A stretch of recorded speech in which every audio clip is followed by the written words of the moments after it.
বিরতির পর স্বাগত। নচিকেতার সেই গান বৃদ্ধাশ্রম, যা শুনলে আজও গা শিউরে ওঠে এবং প্রত্যেকটা লাইন যখন শোনেন তখন মনে হয় কেন মা বাবারা থাকবেন রাস্তায়, কেন তাদের শেষ ঠিকানা হবে রাস্তায়।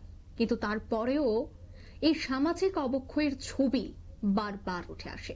আবারও রাজধানী আগরতলা থেকে একই ছবি। নেতাজি চৌমুহনী এলাকায় মন্টু গুপ্ত নামে এক ব্যক্তির বাড়িতে ছোটবেলা থেকে থেকেছিলেন এক বৃদ্ধা। সেই বৃদ্ধা নেতাজি চৌমুহনী এলাকায় এসে প্রায় সময় মানুষের কাছ থেকে ভিক্ষে চাইত। বৃদ্ধার স্বামী, ছেলে, মেয়ে কেউ নেই।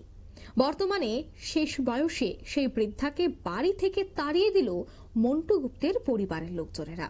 এখন সেই বৃদ্ধার ঠাঁই হয়েছে আগরতলা নেতাজি চৌমুহনী এলাকায় রাস্তার ধারে।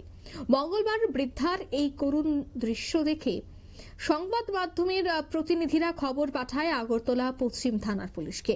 খবর পেয়ে আগরতলা পশ্চিম থানার মহিলা পুলিশ সেই বৃদ্ধার কাছে ছুটে গিয়ে তার পরিচয় জানার চেষ্টা করে, কিন্তু বৃদ্ধা ওনার নাম বলতে পারছিল না।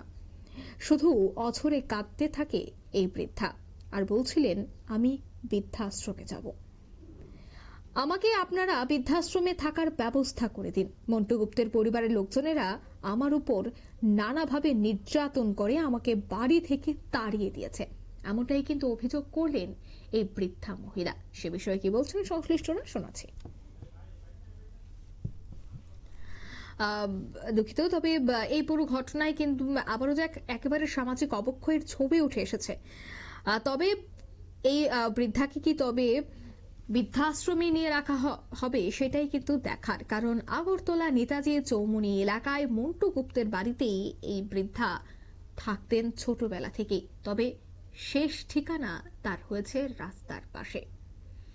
এখন দেখার মহিলা পুলিশ এই বৃদ্ধার আগামীতে কি ব্যবস্থা গ্রহণ করে, তাকে সুস্থ করে তোলা এবং তার শারীরিক যত্ন করার জন্য কি কি ব্যবস্থা করে সেটাই কিন্তু দেখার। তবে নিয়ে নিচ্ছে এই মুহূর্তে ছোট্ট একটি বিজ্ঞাপন বিরতি, সঙ্গে থাকুন।